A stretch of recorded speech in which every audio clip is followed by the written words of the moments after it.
Hello and welcome to a special interview for TheWire.in. On Saturday, the BJP government completes 4 years in power. So today we ask, what does the opposition make of those 4 years? Does the opposition accept that the government has some achievements to its credit? What sort of failures does the opposition point towards? And how does the opposition see the state of the country? Those are the key issues I shall raise today with former Home Minister and former Finance Minister P Chidambaram. Mr. Chidambaram, before I come to a subject-wise assessment of the performance of the Modi government, let me begin by asking you for your overall assessment of its functioning over the last 4 years. I ask myself a couple of questions.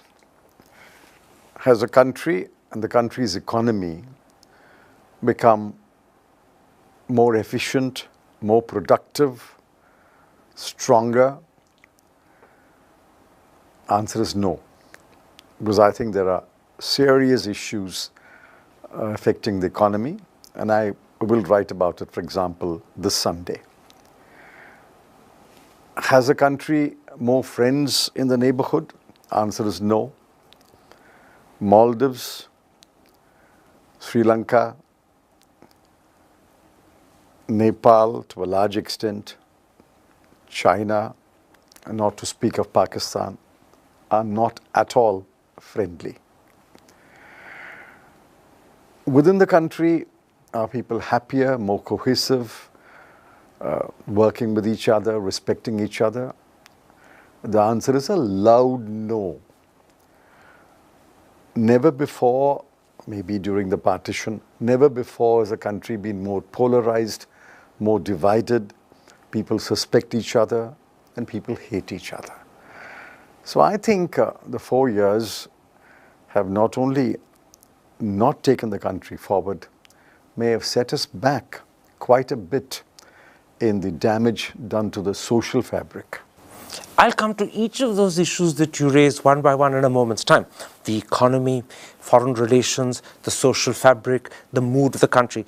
But do you believe there are any successes that this government has achieved? Any government in office for 4 or 5 years will build more roads, will complete more infrastructure projects which were started earlier, will build more toilets, will vaccinate more children, will ensure that more colleges are open. But these aren't successes to boast of. These are not successes. Any government will do it. And governments are voted out after they've done it. Did the Vajpayee government do nothing? But it was voted out. What about the Prime Minister's performance as PM? How do you rate Mr. Modi's performance over the last 4 years? See, Prime Minister is Prime Minister 24 hours a day. Whatever he does, wherever he is. The Prime Minister has not been prime ministerial. I don't want my Prime Minister going on a stage and waving his arms and flailing his arms and making gestures and mocking at people. I don't want my Prime Minister to speak like that. I hold as great examples presidents, prime ministers who have been presidents, prime ministers all 24 hours a day. Look at President Obama, a very recent example, always presidential. Even Putin is always presidential. Mr. Modi is not always prime ministerial. Look at his election speeches. Look at the language he uses. You can't turn around and say the opposition is using the same language. If the opposition is using similar language, that's wrong. But nobody in the opposition is speaking from the position of a prime minister. In other words, there are standards you expect of a prime minister, and Mr. Modi simply doesn't live up to them. Can you think of one example where Jawaharlal Nehru fell below the standard of being prime minister in all those 17 years? How do you rate him amongst all the prime ministers India's had? Well, we've had short-lived prime ministers, so I don't think they're comparable. We've had Chandrasekhar, Gujral, Charan Singh. I don't think you should really compare them. But alongside Vajpayee, Indira Gandhi, you can Rajiv... only compare him with prime ministers who have completed a full term. And prime ministers who have completed a full term are only Jawaharlal Nehru, Indira Gandhi, Rajiv Gandhi, Vajpayee. That's all. But how does he compare with them? Well, he's certainly not in the class of Jawaharlal Nehru or Indira Gandhi. And Rajiv Gandhi was a completely different breed. Vajpayee, even within his own party, I think Vajpayee was a greater human being, a greater humanist. So Mr. Modi is bottom of the five? Well, I don't say bottom of the five. I think in political craft, he perhaps was as clever as Mrs. Indira Gandhi, but Mrs. Indira Gandhi had much wider interests. But in terms of dignity and stature? Environment, literature, arts, I don't think the present Prime Minister has shown any interest in those areas. And in terms of dignity and stature? Well, I have a bias, and I'm biased in favor of Indira Gandhi. Let's come at this point to a subject-wise assessment of the Modi government's performance, and let me start with the economy. This year, GDP is estimated to grow at 6.5%. I believe in the last quarter it touched 7.2. Inflation is 4.5. The fiscal deficit is 3.5. The current account deficit is 2. But FDI is at record levels, somewhere around 420 billion. And the Modi government is extremely proud of their macroeconomic handling. Do you think that pride is justified, or would you differ? Not justified. Read my column this Sunday. It will be published. It will be online too. There are 12 areas where I've said the economy is in very dire straits. Well, I'll wait for you to read it. But let's take your FDI. FDI has to be broken into two parts. One is what I called additional incremental investment. The other is simply replacement capital. You're a foreigner, I'm an Indian. I own a pharmaceutical company. You buy me out. What you bring in is FDI. But for India, it's only one capital, one capitalist replaced by another capitalist, one capital replaced by another capital. It is not additional capital. It's not fresh investment. It's not fresh investment. In a sense, that's what's happened to Flipkart. Yes, most of these takeovers are not additional capital. It's just that one owner is replaced by another. So to claim that this leads to record levels of FDI is misleading, to say the least. It is misleading to some extent, except that it shores up our foreign exchange. We get more foreign exchange, but it is not additional capital that helps to build the country. It's one person being taken over by another. So to boast about this is to actually misunderstand the nature of what's happening. I have always said you must split FDI into fresh investment and replacement capital. Let me touch on 2 or 3 issues to do with the economy. The first is farmers' distress. We've seen massive protests in March in Maharashtra. Starting the 1st of June, 110 farmers' organizations are promising to go on a 10-day Bharat Bandh. The Modi government response says that many of the concerns of farmers have been taken care of by their promise to give minimum procurement prices at 150% the production cost, as well as by the farm loan waivers various BJP governments have extended. Do you believe that the government's response is adequate to the distress farmers face, or is it way too little? Who has given and who has got cost plus 50%? That's a promise. It's a jumla. It's not been implemented. The bulk of the farmers do not get even the current MSP. See, it's one thing to announce an MSP, it's one thing for every farmer to get it. Farmers don't get it because there are not enough mandis. You saw a report today, if you go to a mandi, there are not enough weighing scales. You're asked to wait for 3-4 days, a farmer can't wait. So he sells. It is not a distress sale, it is a semi-distress sale. He sells it to a broker who then sells it for the MSP. So the government's response to farmers' distress is inadequate, in fact, and misleading as well. Dr. Ashok Gulati, in an article, and I suppose he's India's foremost agricultural economist, has said barely 25% of the farmers get MSP. They don't get MSP, number one. And then this cost plus 50% has not been implemented at all. And certainly not as the Subramaniam Committee intended it to be. Certainly. I mean, it can't be implemented in the manner they have announced it unless they are prepared to subsidize something, because it will push up inflation straight away. As far as farm loan waiver is concerned, we have seen these horror cases where you get a check for 10 rupees and a check for 5 rupees. The only way a farm loan waiver can be implemented is by asking the bank to write it off on its books. And that hasn't been done. That has not been done, which is what I did in 2008. So the BJP government's claim that they've adequately addressed farmers' distress is inaccurate, it's misleading, in a sense it's pulling the wool over people's eyes. Well, another march is coming up, I'm told, very shortly. That's right, it starts the 1st of June. Yeah, a 10-day Bharat Bandh organized by 110 agricultural organizations, starting Delhi and nationwide. They're going to get out Delhi, and you see the number that will come. And they're going to cut off the supply of vegetables to all the metros in the country. Let's come to a second issue to do with the economy. The BJP government during the campaign of 2013-14 promised to create 10 million jobs a year. Now, citing EPFO figures, the Vice Chairman of Niti Aayog has recently said that last year alone 6 million jobs were created.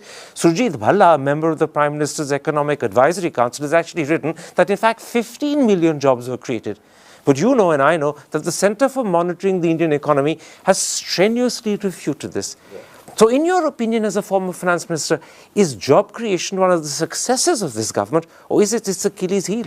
There are not 15 million people entering the labor market seeking jobs every year, and yet someone says that 15 million jobs have been created. So that's baloney. It's complete baloney. I think that paper of the Ghoshas has been blown to pieces. Even the Ghoshas are not willing to come on a public platform to defend it. See, the only numbers we have is a Labour Survey's quarterly report. That's official.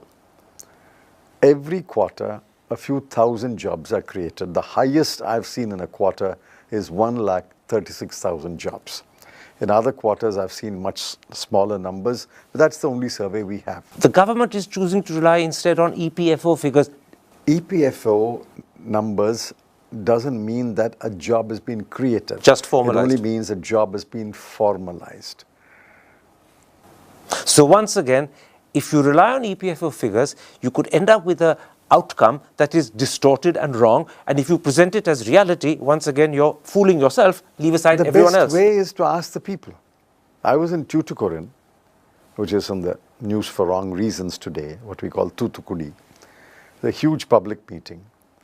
I mean, not necessarily party workers alone. The public were there. It's from the market, a regular public rally. And I asked the question, does anyone here know or can tell me whether his family member, son, nephew, whatever, a neighbor, a person in the same street, a family in the same neighborhood has in the last 6 months got a formal job? Will you please stand up and tell me a formal job? And what happened? Nobody rose. Not a single person? Not one. I've asked this in small groups. I asked this in Mumbai in the Tata auditorium in a session. And again, no one stood up? No one stood up. And now, they're not shy if their son or daughter has got a formal job. But this is proof that jobs are not being created. There are not enough formal jobs being created. There are replacement jobs. Somebody retires, somebody's appointed. But that's a different thing.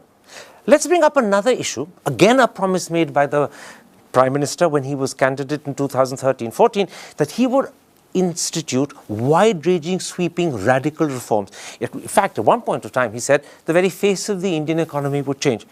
And when you speak to the government, they cite a whole list of things, from GST and demonetization to the Real Estate Regulation Act to the RBI's Monetary Policy Committee, Jan Dhan Yojana, Ujjwal Yojana, free LPG for people below the poverty line, health insurance, as well as a host of other things. But would you accept that perhaps 3 of the things they've done do constitute radical, wide-ranging reform? I'm talking of GST, I'm talking of the Investment and Bankruptcy Code, and then the decision announced in the budget this year that the fixed-term employment scheme, which many people believe is a backway entry for hire and fire, will be extended right across the economy. Are these 3 genuinely radical and far-reaching? GST is indeed radical, but I don't think the BJP can claim credit for that. if anything the BJP can claim credit for is all the holes in the GST law, which they are filling now. Recall my speech in Parliament, and I cautioned them on a whole list of things. Don't do this, don't do this. And they did them all. They went and did all that, and now they're correcting it. What about the other two? Well, the other two is the Investment and Bankruptcy Code? Investment and Bankruptcy Code. This morning, there was an ordinance amending it. Well, I accept that trial and error. But why trial and error? Why can't you consult more people and put in place? Think through what you're doing. You look before you leap. The Fixed term employment? The fixed term employment is retrograde. It's not hire and fire through the back door, which many people More want? or less, it's retrograde. Can you suggest fixed term employment to auto workers in the United States? Steel workers in Germany or England? But isn't this something industrialists have been asking for in India? Precisely. Industrialists were asking for hire and fire. And as the government should stand up and say honestly, yes, we are trying to appease the industrialists by allowing hire and fire. See, fixed term employment is valid for certain kinds of jobs which are highly specialized, highly skilled jobs. Suppose you're employing somebody who brings in a behavioral scientist in your company or a human resource development specialist. You only need him for a fixed term, hence it makes sense. Yeah, and he may not want to stay with you for 30 years of his life But anyway. applying it across the board in India is misplaced. Industrial workers, what happens to the Factories Act, the industrial laws, applying it across to people who need that job security and who probably will work for 30 years, like Tata Steel worker. I've seen Tata Steel worker spend his whole life there. I've seen people working in large textile companies for their whole life there. You can't introduce fixed term employment So there. this is not a way of creating more employment, this is a way of creating insecurity of employment. You see, I concede the principle of fixed term employment, but only for certain categories of jobs. Across the board, you must have regular employment with security of job. My last issue to do with the economy before I turn to Kashmir, and that is to ask about demonetization. It is clearly the most controversial economic decision this government has taken in the last 5 years. But most people believe the litmus test to judge whether it's successful or not will be how much money is revealed to be black and how much of that then gets taxed and becomes a bonanza. Now, the government has said that some 18 lakh, sometimes it's even spoken of figures in advance of 20 lakh, bank accounts are under scrutiny. Do you believe they will reveal vast sums of black money which will be taxed? Under scrutiny means nothing. One thing is clear, all the money that was demonetized has come back to the Reserve Bank. The Reserve Bank does not even say anymore that it's still counting. It's embarrassing. Yeah, it can't say that. All the money has come back. But will the money that's come back now be shown to be largely let's black? take it one by one. Out of that, counterfeit currency is a minuscule percentage. So that objective failed. Less cash, it's failed because cash is back, and the government is in fact claiming cash is back now. We have remonetized the economy. The only question now is... Terror funding has also failed because terror continues. Yeah, terror continues and you find new crisp notes on terrorist bodies. The only thing that remains to be decided is, and the jury's out on that, is how much of this have you assessed to tax as if it was black money or undisclosed money. Let's wait to see the first results. Do you fear that we could be waiting for years, even decades, because this could get tied up in horrible litigation? Absolutely. There will be an assessment, there will be an appeal, there will be a further appeal to the tribunal, High Court. So on this particular critical issue, nothing can be said today at all? Not at all. All other objectives failed on this question of catching black money, undisclosed money. Let's see. Very quickly, how much damage do you think demonetization did to the economy? And secondly, connected with that, is that phase of damage over or is it continuing? Well, the damage is over, but the pain is enduring. I'll tell you why. Small and medium enterprises have been severely damaged. Of these, many small units have closed down. I'll give you an example. Which means jobs have been lost? Yes. In Tirupur, which is the garment center, there is an area called Old Bus Stand. It's an old bus stand because there is a new bus stand now. But the old bus stand had 5,000 units which were doing job work for the garment units. 2 or 3 people employed, 4 or 5 people employed, sewing buttons, tassels, etc., etc. Of those 5,000 units today, 500 survive. It's there. You can go to Tirupur and see. So a lot of jobs are lost, and these are jobs for people who will not find easy replacements. Correct, because they don't have great skills. They are very narrow skills. So the most vulnerable are the ones who've suffered the most. And that is why new jobs are not being created, because 90% of jobs are created in the small and medium sector. So this was the worst possible thing any government could have done in your assessment. And the pain which the poor underwent, the daily worker, the vegetable vendor, the flower vendor, the carpenter, the tailor who had to work every day, the pain they underwent for 3 to 4 months. Who's going to compensate for them? They may have borrowed, they may have sold property. Who's going to compensate? And now they've got their backs against the wall. Let's come at this point to another issue of concern at the moment, the situation in Kashmir. Since 2014, terrorist incidents have increased by 160%. The number of local Kashmiris joining terrorist organizations has doubled, and by some accounts it said 1 Kashmiri joins a terrorist organization every 3rd day. And the number of active militants has trebled. Against this background, how do you assess the government's Kashmir policy? Completely wrong. Let me add a caveat here. The position that I have taken may not necessarily be my party's position. I have taken a position which is, I think, you can call it extreme, but I think that's absolutely necessary. Having said that, my party and I are on the same page that the Modi government's policy, the muscular, militaristic policy, has completely failed. It's bound to fail. This morning's report says, when the Home Minister called top police officials from all over the country, barring 1 or 2, unanimously they said, open talks with everyone, including the separatists. And Pakistan. And Pakistan. Now, this is what Dulat says.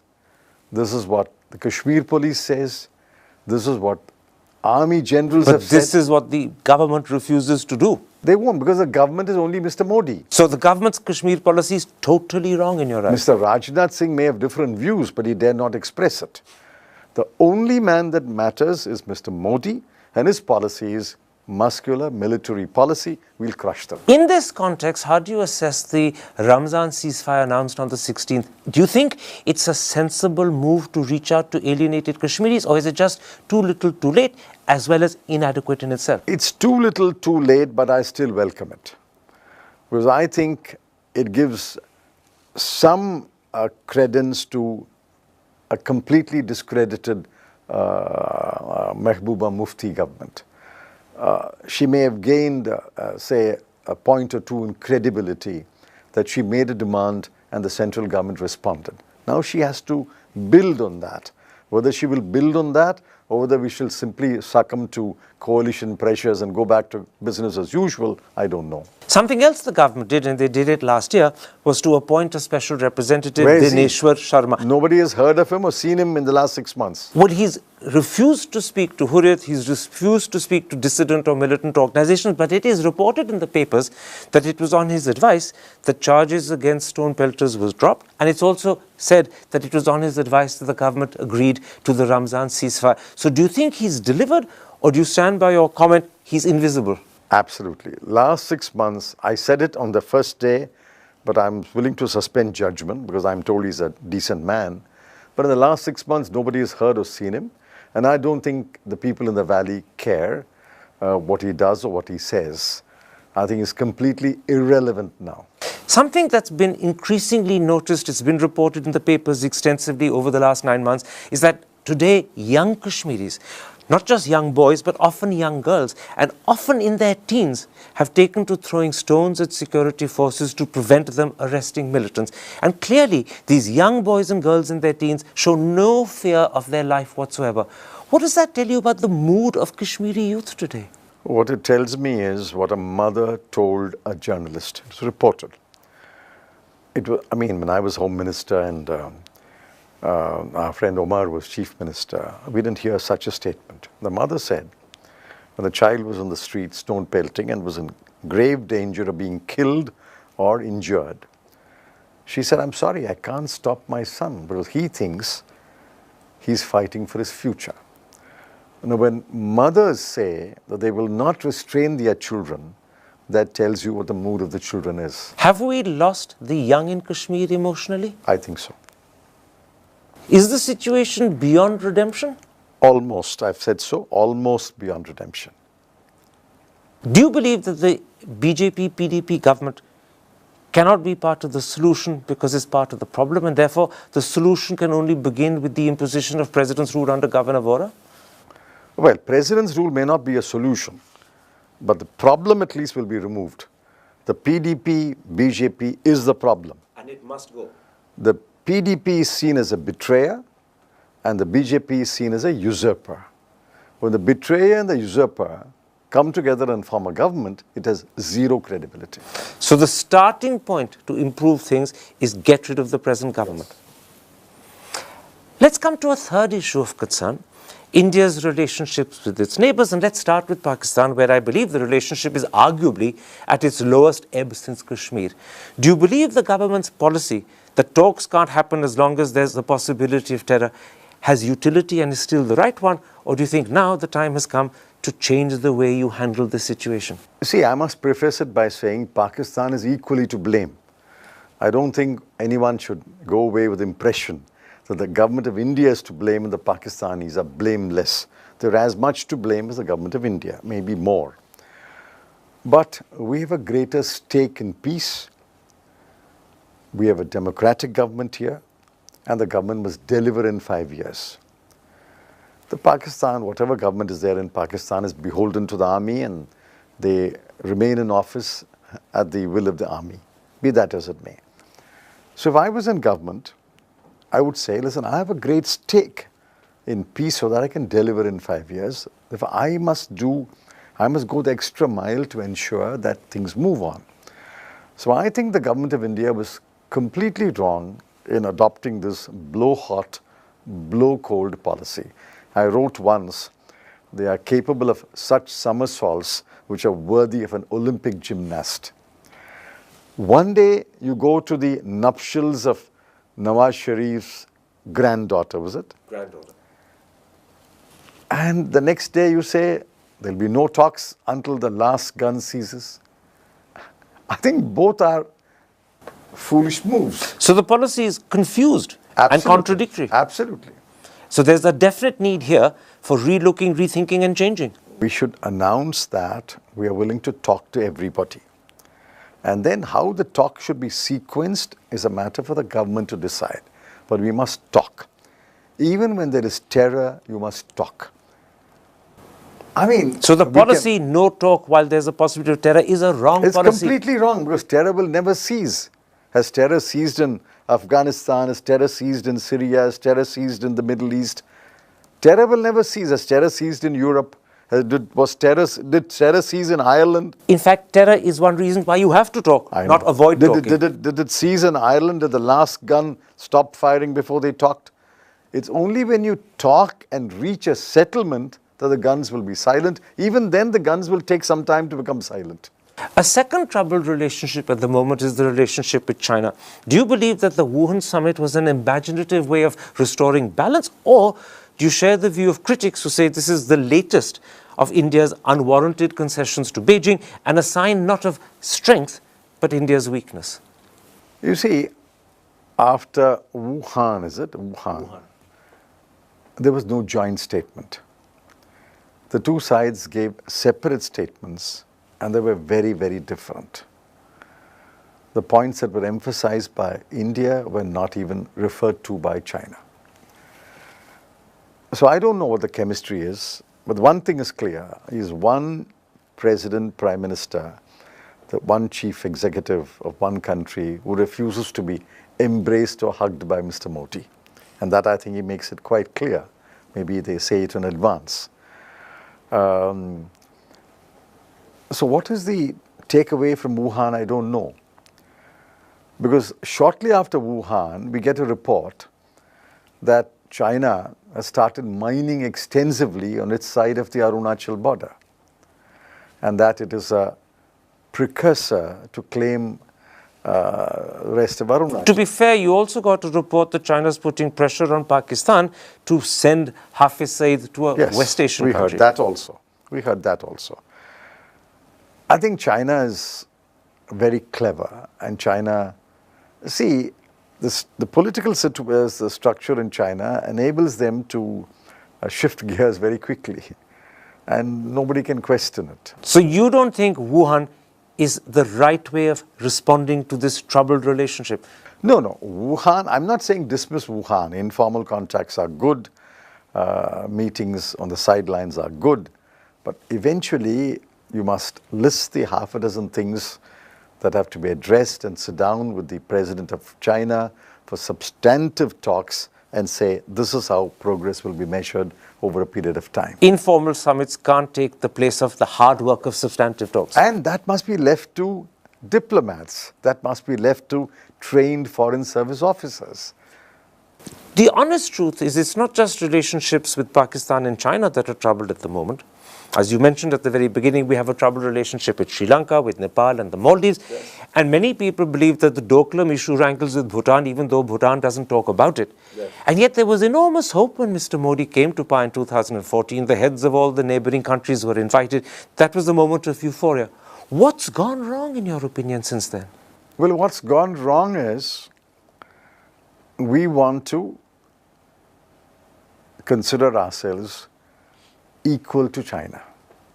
Now, that can be an aspiration. But is this hubris on India's part? I beg your pardon? Is this hubris, no. False pride? You see, China's economy is 5 times India's economy. Now, obviously, Mr. Modi is not to blame for that. We took different paths. Therefore, there is much to be done before China will even consider us as an equal. China thinks we are an upstart. We are not an upstart, but we are certainly not equal at the moment. Therefore, you will have to deal with China, which recognizes there's an inequality in the relationship in terms of power, influence, wealth, economic muscle, etc. There is a certain inequality there. But as far as the neighbors are concerned, I think this big brother attitude is what has brought us to this position. I think we have a great relationships with Sri Lanka, with Nepal, with Bhutan and Maldives. Every one of them is soured now. Bhutan's silence does not mean they are accepting all that we have done or not done. And it's all because of Bhutan's silence may actually be Bhutan sulking. And it's all because of India's big brother attitude. I think so. Arrogance, actually. Well, arrogance is a strong word. It's a big brother attitude. And I have a feeling, and I gather this from conversations here and there, that we are not allowing our foreign service, trained diplomats, trained foreign service officers to do the bulk of the work. This is the second time. It's being all done in the PMO. This is the second time you've made this point. Yes. You fear yes. that one of the problems with the conduct of foreign policy is that it's centralized around the office of the Prime Minister and that trained expert foreign service officers are being excluded. Absolutely. The External Affairs Minister is completely excluded. We know that. Completely excluded. But Jaishankar as Foreign Secretary was said to be very close to the Prime Minister. He was. But I think he worked more as a PMO person than as an MEA. So he was co-opted? I think so. He's very, very intelligent, of course. We've talked about relationships that are souring and go wrong, and those are mainly the relationships of our neighbors. But there is one where most people believe, in fact, the relationship has flourished with Mr. Modi, the relationship with the United States. The American president frequently speaks in glowing terms about India, and that certainly brings a warm, happy smile to many Indian faces. How much credit do you give Mr. Modi for handling the relationship with Washington? You see, I don't believe in embrace diplomacy. Just because the US president embraces you or hugs you or makes a statement, it means nothing. And certainly it means nothing when Mr. Trump says that. I want to know what is happening to our H-1B visas. I want to know what is happening to the green card holders who are waiting to get their citizenship. I want to know how many Indian students are being admitted to US universities and allowed to work after graduation. And then there's pressure on any trade that India does with China and, with Russia and Iran. I want to know what are the trade disputes between India and US and how are they being resolved. For example, today we've imposed higher duties on a number of things, including almonds. Wait until tomorrow, the US will respond. So I think those are the things that matter. And those are not being talked about, or worse still, they may even be ignored. And there are disputes in the WTO between India and US. So you're saying the image the press has of a very close, flourishing relationship could be contradicted by the actual reality in terms of the issues you've just mentioned? The press here is only here to boost Mr. Modi's image. I don't think India's media, by and large, is truly independent of the Modi government. You're saying the media behaves like a propaganda organ of the government at Well, times? it's independent otherwise. I'm not saying but it is in fear of the Modi government. It's in fear? Yes.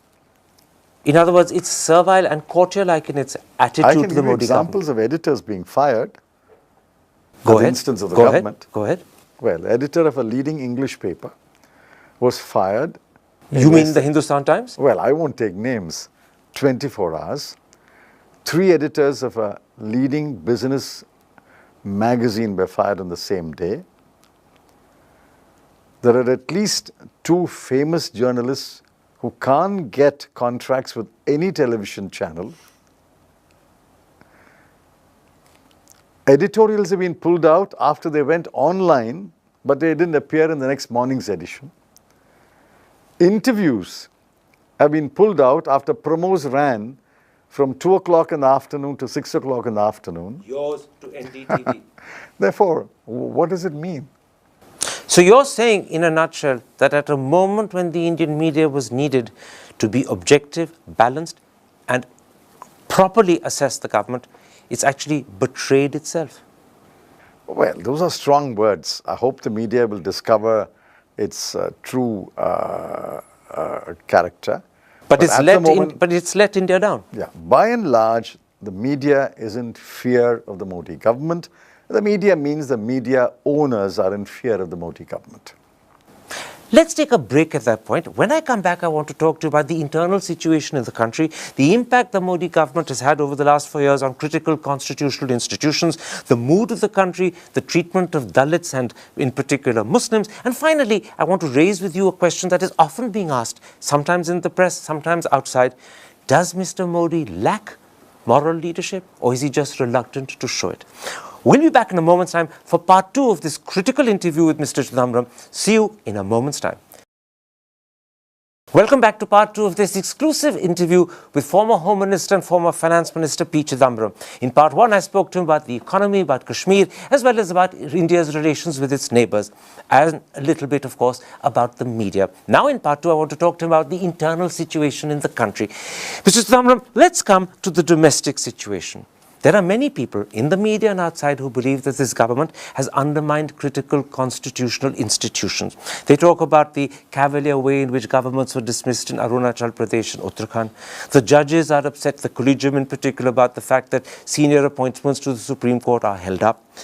The press talks about the politicization of the Election Commission or the politicization of investigative agencies. But the truth is, and you know this, exactly similar criticisms were made under Congress governments, particularly from Indira Gandhi's day onwards. So in this specific area, is the Modi government worse than any of its predecessors? No, but how does it satisfy or how is it brings comfort to any young Indian boy or girl who's become an adult? To say these faults were there, these gross, egregious mistakes were there. How does it bring any comfort? 2 wrongs don't make a right.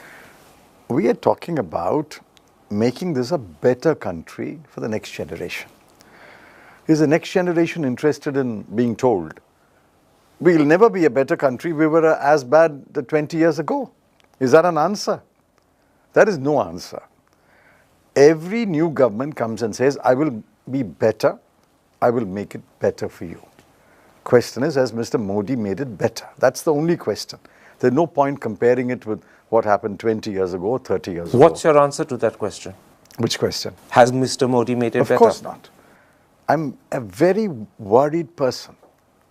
Economy can be mended, set right. Relations with neighbors can be set right. But if the social fabric of this country is torn asunder, it lies in tatters today. It cannot be set right. Gandhiji could not set it right despite his long fast. He could not set it right and he died a bitter man. Can you and I set right if this country goes up in flames? And you believe that there's a danger of that happening? Today there is great anger among the Dalits. Seething anger among the Dalits. There is mutual suspicion among Hindus and Muslims. Christians, you saw the Catholic Archbishop and the Catholic Diocese beginning to speak up about their insecurities. The tribals are angry. Now, if a government cannot reassure the weakest sections of its people, what is the point of the government reassuring a middle class and the upper middle class? They anyway have their own resources to fall back upon. But what about these poor and weak sections? In that context, let me ask you, do you fear that India is becoming a majoritarian, intolerant country, a country where nationalism trumps all the liberal principles of our constitution? This government is majoritarian. It tries to impose majoritarian principles in as many institutions and places as possible. But I don't think the people of this country have yet turned majoritarian. Is there a danger that the government is pushing in that direction and it could succeed? Government is trying, but there is a pushback today. Middle class Hindus, educated Hindus walk up to me at airports, airport terminal, railway stations and tell me, why don't you guys do something, come back in 2019? And I joke and tell them, when you vote, we'll come back. If you don't vote, how will we come back? But there is a pushback. The Hindus are beginning to realize that this is a dangerous trend. You cannot alienate Muslims, Christians, Dalits, tribals, and yet call yourself a democratic, plural society. Let's talk for a moment specifically about the manner in which Muslims and Dalits are being targeted, taunted and treated. I'm talking specifically about what happens to Muslims in Alwar or Kasganj or on a suburban train from Delhi to Faridabad. I'm talking about the fact that Dalits aren't allowed to wear moustaches, ride horses, or sometimes in Gujarat even participate in Dandiya festivals. How do you respond to this? No, this is stoking the majoritarian ambition in the average person. Everybody wants to lord over someone else. I think one should stamp it out, not stoke it.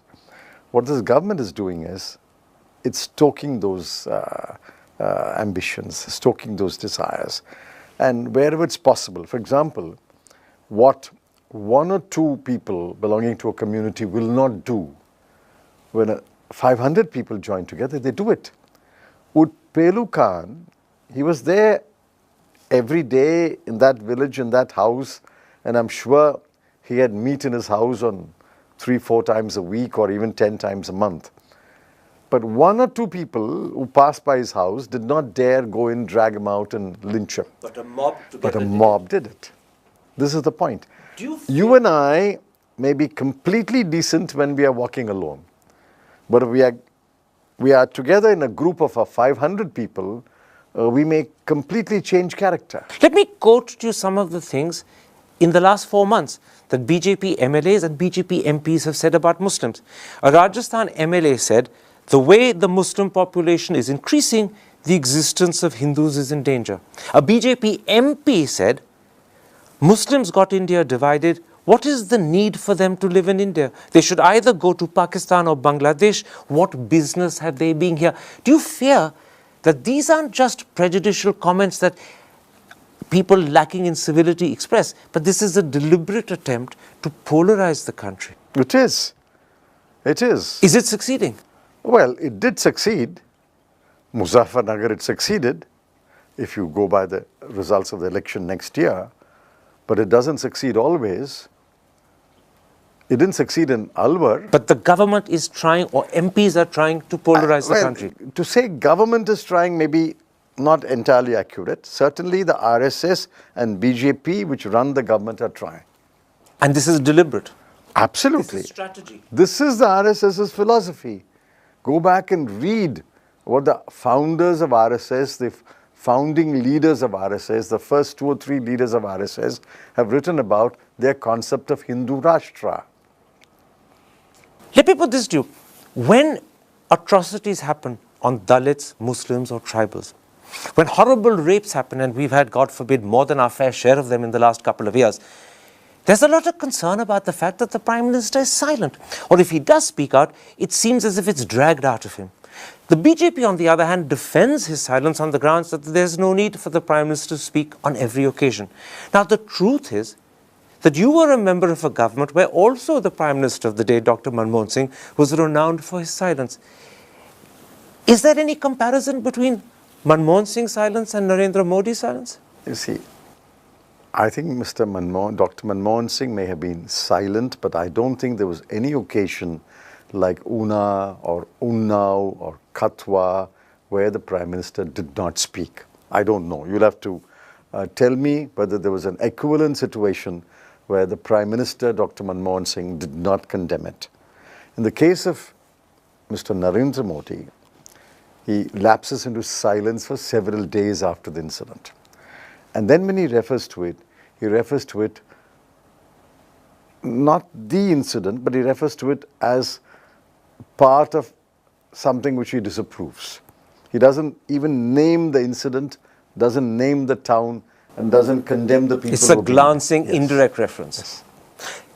Do you ever ask yourself the question, does Mr. Modi lack moral leadership, or is it simply that he's reluctant to exercise it? This is a question that's appeared in media commentary fairly frequently of late. Do you ask yourself that question? Well, I don't know. I don't know, and I don't want to answer something which I don't know. I'm assuming that anyone who has the ambition to be Prime Minister has the desire to make a difference. Question is, what is that difference that he wishes to make? What is that difference that he wished to make when he sat on that chair? You can only glean it from his writings, speeches, behavior, etc. It seems to me that Mr. Modi is essentially an RSS man. And his ambition is that it's only when you establish a Hindu Rashtra, a government which is dominated and controlled by Hindus and imbued with the philosophy of the RSS, and all power is controlled in the central government, which is what their concept of Hindu Rashtra is. When that happens, everything else will fall in place. If that is the desire and ambition with which he became Prime Minister, I think that is pretty dangerous for this country. The important thing is you understand Mr. Modi's speeches, actions, comments in line with the belief that he's out here to impose and create Hindu Rashtra. Absolutely. That's the only thing that gives logic to his behavior. Absolutely. Look at every chief minister they've installed. He's a pracharak. Look at the person who is now projected as the chief campaigner of the BJP in any by-election. It's Yogi Adityanath. Look at every governor they've appointed. Dyed-in-the-wool RSS pracharak. But you also appointed a series of governors who were congressmen, even congress ministers until just a few weeks earlier. Shivraj Patil is an example. I'm not denying that. But then we're quite transparent about it. We knew who he was, what he did all his life. Can I put this to you? What do you know about the governors who they've appointed? Did you know anything about these governors before they were appointed? Can I put this to you? There's a tremendous... Even President Kovind, when he was governor, did you know anything about Mr. Kovind before he was appointed governor? And the couple of governors in Bengal and Tripura who make these outrageous statements from time to time. Did you know anything about their work before they were appointed governor? I take your point. Often when people in the media or in conversation point to mistakes that governors are making or ham-handed or abusive power by the government, the BJP's response is to point out that much the same happened earlier with the Congress. But a recent example is what happened in Karnataka, the behavior of the governor and the way the BJP government of the centre was seen to be behind it. And no doubt, Vajabhai Valu was rightly criticised, the central government was rightly criticised. But the BJP's response, and there is some truth in it, and that's why I'm putting it to you, is to turn around and say, is this any worse than what Governor Ram Lal did to NTR or what Governor Jagmohan did to Farooq Abdullah? And many people say, unfortunately, there is an unhappy tradition in India of bad people being appointed governors, abusing their powers, and abusing the power to dismiss governments. Your governments have done it, they're doing it. How do you... I've answered that. I'm an 18-year-old. I've finished my college or school or whatever. I'm stepping into this world. I'm not interested in knowing that what you are doing wrong is the same wrong that was done 20 years ago. The past is the past. I want you to tell me, what are you doing right? What will you do better? How will you make India better for me? That's what I'm interested. In that context, let me put this to you. There is a view... I just ask you a question. Do the Democrats and Republicans in America, every time there's some wrong committed by a Republican president, do they point out to a Democratic president 70 years ago who committed that wrong? What is this harking back to the past? Whataboutery is very much an Indian way of conducting political discussions. Let me put this to you. There is a view that something that strengthens Mr. Modi's hand is that the face that heads the opposition to him is Rahul Gandhi. Many people believe that Mr. Gandhi hasn't got the qualities to be Prime Minister. Others perhaps are not impressed by him. How do you respond to the fact that there is this view that Mr. Gandhi, in a sense, is an insurance policy for Narendra Modi? Well, only time and the people will tell. Today there is a ABP CSDA survey. The results have been published. Yes, Mr. Modi leads Mr. Gandhi by a few points. But Mr. Gandhi has gained, Mr. Modi has lost, is a takeaway from that survey.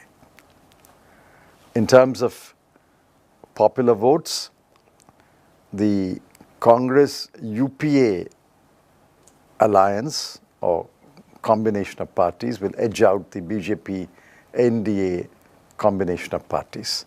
And if you add the BSP and SP and others, we will defeat the BJP NDA. That's what the CSDS survey says. Now, this may change after 3 months, this way or that way. But the point is, election is a year away. At that time, I've always believed that India's elections have become a collection of state elections. So it will depend upon how states vote. Quite rightly, in a federal country, it's the way states vote which matters. After all, Mr. Trump became president only because 3 states voted in a particular way. Can I interrupt you at this point? Yeah. Mamata Banerjee has also said that the next elections should be considered and strategized state-wise. And in each state, the party that is the most powerful should fight 1-to-1 against the BJP. That is the best chance of A, enforcing opposition unity, and B, making it very difficult for Mr. Modi to win 272 again. In a sense, are you saying that you think along similar lines? No, there is a difference. I believe that India's national election is a collection of state elections. There was a time when we had truly national elections. I think that came to an end in 1971 or so. After that, we have had a collection of state elections. And it will differ from state to state. And in every state, we must put together a formidable combination of parties that can take on the BJP. I think Ms. Banerjee, Mamtaji says 1-to-1. I don't think she means that every other party should withdraw from the election. It can't be one named party alone fighting the BJP. But there should be an understanding between them how to split the seats. Between the opponents about the seats. Now, I think it's possible to arrive at such an understanding in most of the states of India. You showed strategic understanding and wisdom by allowing the JDS in Karnataka to play the lead role, to take the chief ministership, even though you have double the number. And that ensured not just opposition unity, but defeat of the BJP. Do you think Congress should adopt similar thinking You see, in other states? In my calculation, Congress is the lead party in about 12 or 13 states where we will take on the BJP. And where you're not? I'm telling you. In fact, in some states, it's binary. The choice is binary. It's Congress or BJP. Rajasthan, Madhya Gujarat, Rajasthan, Madhya Pradesh. In 12 or 13 states, we are the lead party. But that doesn't mean the other parties will be ignored or should be ignored. They have to be given at least a token presence. But I think in 8 or 9 states, the Congress is not the lead party. We must allow the lead party to take the lead. And Congress play the subsidiary And role. Congress must follow the leader there. Which is what happened in Karnataka, in a sense, although you were the lead party. Well, we were the lead party. We are the lead party in Karnataka. In terms of popular votes, we lead even over the BJP.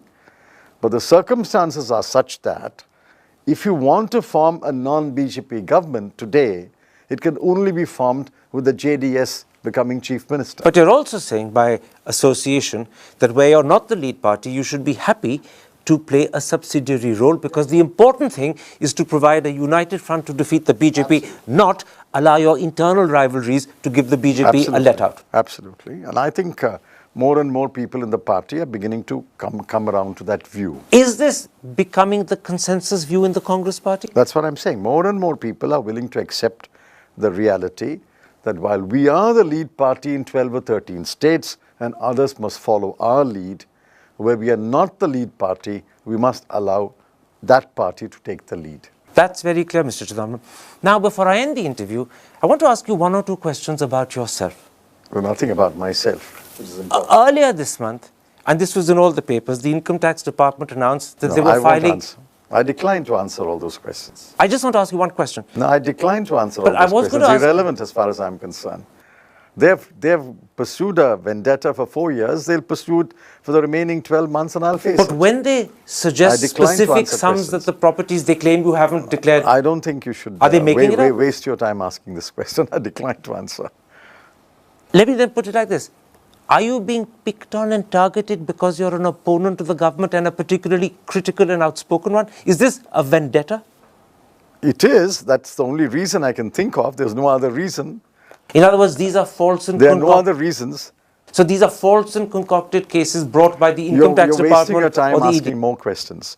I've never allowed the media to discuss a case. It's in your interest to discuss it in the media. It can only be discussed in a court of law. I understand. Let me put it like this. If it is the case that these are false and concocted cases, doesn't that suggest that the same departments in your time or in the time of Congress governments was doing the opposite to your opponents? Not at all. You can't point to a single case when I was finance minister where we had targeted anyone through a false case. Not a single case. Maybe not when you were finance minister, but I have can only Congress speak- governments done Well, it? again, you go back to that old thing which I said. I've answered it repeatedly. My last I question. can only speak for the period when I was finance minister. My last question. Because there are so many cases that they are bringing up against you and your family, does it... Again, you're wasting your time asking I was the going to ask you questions. this. Does it worry you that some people, maybe many people, will conclude there's no smoke without fire? You're wasting your time asking these questions. I will decline to answer every question of yours.